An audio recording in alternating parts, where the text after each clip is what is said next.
Bem-vindos ao canal Hora de Investir. É com muita alegria que hoje iremos falar de conteúdos ricos em detalhes e exemplos sobre investimentos, gerando valor e agregando em conhecimento e experiências da nossa jornada investidora familiar. Portanto, maratone aqui conteúdos de investimentos de construção real de uma carteira com aportes em classes de ativos de renda variável, renda fixa, que venha a agregar em conhecimento e estratégias para o aumento de renda e de patrimônio.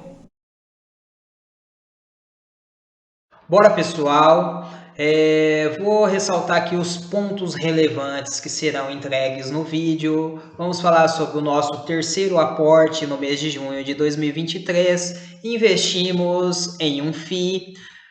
Foco sempre aí no trabalho, vamos separar a fatia para os investimentos, seguindo a estratégia que define a alocação do capital, estudando sempre a melhor alocação desse capital, reaplica os proventos e vamos desenvolver aí os juros compostos na carteira no longo prazo, tá?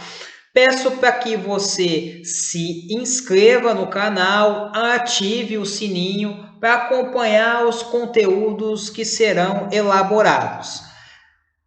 Os recursos financeiros do investimento realizado, eles vêm advindos das nossas rendas ativas. Minha esposa é professora de EMEI e eu sou empreendedor, pequeno porte, tá? A nossa estratégia de definição, eu chamo de direcionador estratégico. Ele tem a função de comparar o prático da carteira versus o planejado. E aí define para mim para onde que eu tenho que alocar capital. Analisando aqui o prático, a nossa reserva de emergência está composta por um patrimônio de R$ 2.380,67. O prático dá 5,12%. E qual que é o planejado? 3% a 5% da carteira. Está acima a reserva de emergência. Vou vender? Não. A correção vai ser feita em outros ativos, tá? Aqui eu só seguro, não aporto. Reserva de oportunidade tem R$ 1.144,49, dando um percentual de 2,46% do portfólio. O mínimo planejado é 3%. Aqui sim eu já fiz ali a subtração de R$ 1.900 que temos para uma viagem, que eu deixo destinado dentro da reserva de oportunidade, tá? Dentro da estratégia é 3% mínimo tirando a viagem. Tá abaixo de 3%. Portanto, aqui sim necessita aportar capital para fazer a correção, ficar dentro do planejado. Ações, patrimônio de R$ 21.955,11, contempla 47,18% da carteira. Fundos imobiliários, R$ 21.054,98. Portanto, fundos imobiliários têm 45,25%. A ideia fundos imobiliários e ações é de ficar meio a meio. Então, os fundos estão para trás das ações e necessita aporte para igualar, tá? Então, já me mostrou a estratégia para onde eu devo ir. O nosso recurso era de R$ 849 e algumas moedas para fazer o aporte. O que eu escolhi? Concentrar tudo no fundo imobiliário, porque mesmo eu comprando o máximo que eu conseguisse, não chegaria ali no meio a meio entre o FIIs e as ações, mas se aproximariam, tá? E fica a reserva de emergência com necessidade de aporte, mas fica para quando entrar outros recursos financeiros. O porquê da escolha do REC R11, é o que eu vou falar. A minha análise foi em cima dos 4 fundos imobiliários da carteira. 2 eu já descarto com certa facilidade, que eu vou explicar os motivos. E ficaram só esses 2 aqui, tá? O MXRF11, ele negocia acima do seu valor patrimonial, acima de 1, que seria considerado o valor justo dos fundos de papéis e os fundos imobiliários em si, tá? Eu não compro fundo de papel com preço acima de 1. Por isso, já julgo que MXRF tá caro no momento atual e deixo ele na carteira lá de quarentena, tá? Deixo ele me entregando os dividendos lá. Quando ele gerar oportunidades, aí eu posso avaliar de comprar tendo capital. HCTR11 é um fundo aí que sofreu muito com o momento econômico nosso, né? O momento econômico, os bancos estão sim mostrando nos seus balanços aumento com as inadimplências, o nível da dívida familiar das pessoas, eles estão altos, né? Gerando aí possíveis calotes. Tivemos aí o calote recente também de empresas como a loja Americanas, que balançou o mercado. Enfim, então o cenário econômico, ele sim está um pouco conturbado, a gente está com taxas de juros alta no mercado, os fundos imobiliários como um todo sofreram, o HCTR11, ele sofreu mais. Ele foi um dos fundos que mais sofreu na bolsa. Por ter a sua carteira concentrada em alto risco, tá? Eu estou segurando os aportes nesse fundo devido à exposição dos fundos de papéis. Eles não possuem os imóveis físicos, eles possuem dívidas, e o HCTR tem um risco ali, ele tem um perfil arrojado, tá? Contudo, sobra na carteira REC R11 e CPTS 11. Focando nessas duas posições, qual a definição estratégica? Baseei ali, são fundos da base 100, iniciaram as suas negociações ali com base 100, a emissão do REC R11 foi a 100, o CPTS 11 não consegui achar lá no RI, mas consegui ver no Funds Explorer quando que ele começou a negociar ali, foi próximo da faixa de 100, então julgo que ele é da base 100. Contudo, o valor patrimonial por cota do REC R11 se encontra a R$ 95,35 e o CPTS 11 R$ 89,38. Eles têm aí diferença de 1 ano e pouco. O CPTS é 1 ano e pouco mais antigo de negócios na bolsa do que o REC R11. Só que eu vejo que o CPTS 11 ele tem sim uma depreciação aí no valor patrimonial maior, que isso é ruim, tá? No meu ponto de vista. Então, ponto positivo para o REC R11, ele deprecia menos o seu valor patrimonial por cota, ou pelo menos no momento atual está menos depreciado, tá?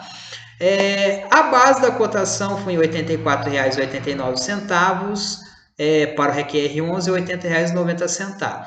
Dividendos entregues, o REC R11 supera, está em 13,02 e o CPTS 11 perde 12,30 nos últimos 12 meses. Só que eu avalio essa conjuntura junto com os proventos médios mensal dos anos cheios. REC R11 tem 5 anos cheios e CPTS 11 tem 5 anos cheios. REC R11 entrega 99 centavos médio, CPTS 11 0,85 centavos por mês médio de dividendos, vamos dizer, proventos, né? Portanto, ponto para o REC R11, ele é um fundo da base 100, CPTS também, então REC R11 entrega mais recurso para os cotistas.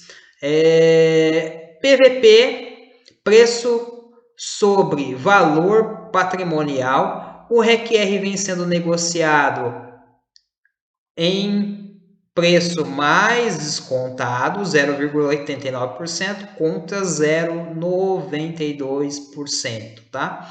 Portanto, o REC R11 para mim caracteriza estar no melhor momento de compra com base nesse indicador. Percentual de caixa 2,22% no REC R11 e CPTS 11 0,88%. O que significa isso daqui? Que do seu valor ali patrimonial total, ele tem a maioria dos recursos alocados, mas sobra 2,22%. CPTS 11 sobra 0,88%. Mesmo assim, com uma maior alocação do capital no CPTS 11, ele entrega retornos menores para os cotistas. Então, ponto positivo para o REC R11, 4 contra 0. Liquidez média diária maior no CPTS 11, 5,7 milhões por dia contra 4,5 milhões aí no REC R11. Então, a liquidez do CPTS 11, um ponto positivo, é maior. Número de cotistas também no CPTS 11 é maior, tá? Ponto positivo aí para o CPTS. Patrimônio líquido do CPTS 11 caracteriza 2,8 bi contra 2,5 bi do REC R11. Eles estão próximos aí, mas ponto positivo para o CPTS 11 que tem uma posição maior no mercado, 3 contra 4, tá? Análise de risco do portfólio. Sim, o CPTS 11, ele tem um risco, no meu ponto de vista, mais baixo. Por quê? Porque ele tem ali 30% da carteira em fundos ali de tijolos, né? E aproximadamente quase 70% em fundos de papel, mas os seus fundos de papel não são tão arrojados, tá? E o REC R11 tem uma concentração maior em papéis, CRIs, CRIs, 91%. Portanto, eu vejo ele como médio, porque também ele tem CRIs ali de não tão risco quanto ao HCTR, mas tem um risco, no meu ponto de vista, um pouco maior do que o CPTS, tá? Eu caracterizo ele como meio termo. Só que, porém, com todas as entregas que ele tem nos seus dividendos, uma menor valorização por cota, eu dou ponto positivo para o REC R11, 5 contra 3, tá? Ele é um pouquinho mais arriscado, mas não chega a ser um nível de HCTR. Eu classifico ele como mais equilibrado. Potencial de retorno, 13,99% de dividend yield com base na média, tá? De 0,99%, de 0,99 centavos. Pode entregar para 12 meses se manter esse percentual entregue, esse valor entregue, quase 14%, mais 11% de desvalorização da cota. Se o mercado ficar mais otimista aí com os fundos imobiliários, precificar eles para cima, chegar no seu valor justo aí que seria 1, tá? Tem potencial de 11%, podendo entregar 25,99% no REC-R e no CPTS 12,60% de dividend yield para os próximos 12 meses, com base na média, mais 8% de cotação, chegando ali a 20,6%. Esses retornos são certos? Não, não são certos. Não tem como prever o futuro. Pode ser que eles até entreguem resultados negativos, tá? Para um próximo ano aí. Mas eu enxergo que o REC-R11 tem melhor potencial aí para uns 12 meses seguintes, né? E até um prazo maior que esse. Por isso, da escolha do REC-R11, foi comprado 10 cotas a R$ 84,89. A perspectiva que eu tenho mensal de aumento de renda é de R$ 9,90, com base nos 99 centavos de médias entregues. Tá?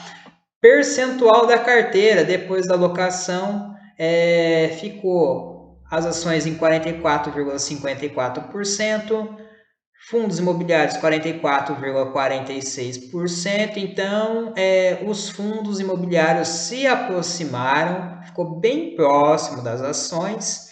CDB, onde está reserva de oportunidade, somado ali com dinheiro da viagem, esse é a somatória dos dois, 6,17%. E aqui não aparece o percentual da reserva de emergência, porque se na hora do print ia sair em cima do CDB e ocultar ali um ou outro, tá? Mas o percentual é de 4,83% na reserva de emergência. Aqui mostrei, né, com detalhes os nossos aportes realizados.